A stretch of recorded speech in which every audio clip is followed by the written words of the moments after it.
샬롬 8월 2일 화요일 하나님 나라를 시작하는 말씀 묵상 시간입니다.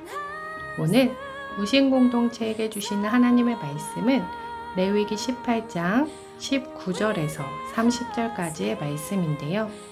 저랑 함께 살고 있는 가족 김효종 집사, 틴즈누리 6학년 김연빈, 키즈누리 4학년 김영겸 친구가 말씀을 봉독해 주겠습니다.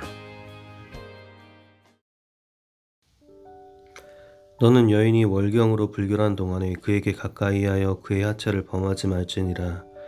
너는 내 이웃의 아내와 동침하여 설정함으로 그 여자와 함께 자기를 더럽히지 말지니라. 너는 결단코 자녀를 몰렉에게 주어 불로 통과하게 하므로 내 하나님의 이름을 욕되게 하지 말라. 나는 여호와이니라. 너는 여자와 동침함 같이 남자와 동침하지 말라. 이는 가증한 일이니라. 너는 짐승과 교합하여 자기를 더럽히지 말며 여자는 짐승 앞에 서서 그것과 교집하지 말라. 이는 문란한 일이니라.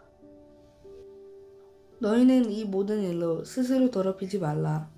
내가 너희 앞에서 쫓아내는 족속들이 이 모든 일로 말미암아 더러워졌고 그 땅도 더러워졌으므로 내가 그 악으로 말미암아 벌하고 그 땅도 스스로 그 주민에 토하여 내느니라. 그러므로 너희 곧 너희의 동족이나 혹은 너희 중에 거래하는 거류민이나 내 규례와 내 법도를 지키고 이런 가증한 일에 하나라도 행하지 말라. 너희 전에 있던 그 땅 주민이 이 모든 가증한 일에 행하였고 그 땅도 더러워졌느니라. 너희도 더럽히면 그 땅에 너희가 있기 전 주민을 토함같이 너희를 토할까 하노라. 이 가증한 모든 일을 행하는 자는 그 백성 중에서 끊어지리라. 그러므로 너희는 내 명령을 지키고 너희가 들어가기 전에 행하던 가증한 풍속을 하나라도 따름으로 스스로 더럽히지 말라. 나는 너희의 하나님 여호와이니라. 아멘. 이집트 땅에서 430년 동안 종살이했던 이스라엘 백성은 그 땅에서 자신도 모르게 이방 문화에 깊숙이 젖어 있었습니다. 또한 그들이 앞으로 들어가 살게 될 가나안 땅 역시 다양한 형태의 사악하고 음란한 이방 풍습이 만연했습니다. 하나님은 하나님의 백성 이스라엘이 가나안 땅에 들어가기 전 하나님의 거룩한 언약 백성답게 살아갈 수 있는 각종 사회 규범과 법도에 대해서 말씀해 주고 계십니다. 그 중에서도 오늘 본문은 성윤리에 관한 규례를 알려주고 계시는데요. 아내의 월경 기간에는 동침을 금지하는 규정, 다른 사람의 아내와 간통을 금지하는 명령, 자녀를 몰렉에게 제물로 주지 말라는 명령, 동성애와 수간 금지 명령 등이 내용으로 담겨져 있습니다. 본문을 묵상하며 하나님의 백성으로서 당연히 하면 안 되는 것들이 이렇게 많구나라는 생각이 들었고, 또 그 당시에 이미 만연해 있었던 이집트와 가나안 땅의 문화가 참 충격적인데 지금까지도 그 모습들이 이어지고 있구나라는 생각을 하게 되었습니다. 그런데 도대체 이 본문이 오늘날을 살아가는 우리에게 어떠한 의미가 있는지 고민이 되었는데요. 마침 추천 동영상으로 이 본문에 대해서 설교하신 목사님의 영상을 보게 되었습니다. 본문을 자세히 살펴보면 말씀 속에서 금지하신 성행위의 주어가 다 남자로 되어 있음을 알 수 있습니다. 당시 사회는 남성 중심의 가부장제 사회였습니다. 레위기 전반에도 이러한 가부장적 사회의 모습이 그대로 반영되어 있는 것을 살펴볼 수 있는데요.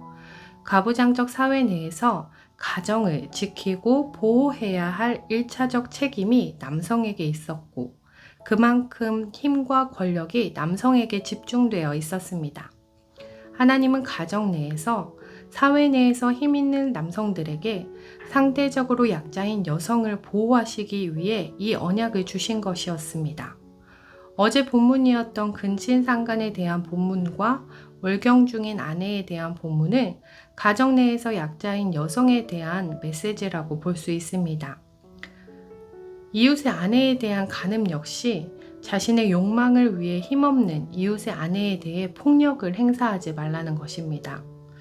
동성애 또한 그 자체가 하나님이 싫어하시는 행위이기도 하지만 소돔과 고모라의 사건에서 볼 수 있듯이 자신들이 사는 생활 영역에 낯선 사람이 들어왔을 때 집단이 지니고 있는 힘과 세력을 가지고 홀로 있는 나그네를 향해 자행되었던 것이 바로 동성애였습니다.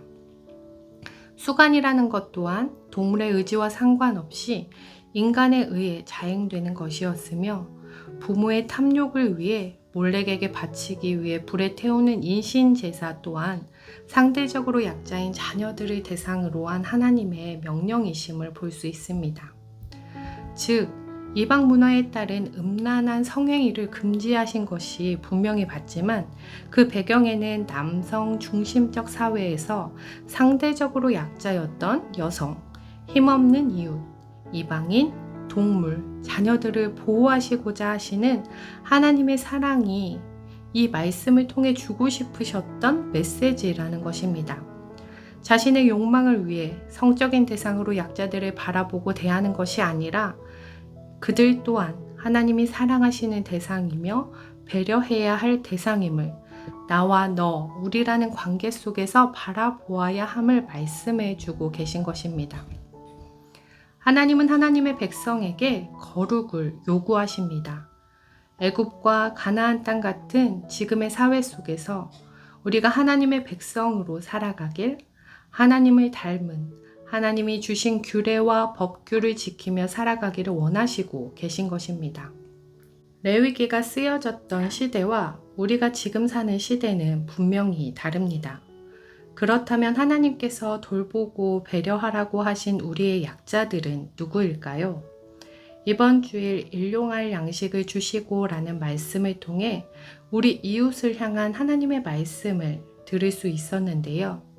우리의 이웃, 우리의 약자들은 누구인지 함께 살펴보고 나뿐만 아니라 그들도 하나님께서 사랑하시는 자들임을 기억하고 대할 수 있는 높은 뜻 우신 공동체 되길 소망합니다. 기도하겠습니다.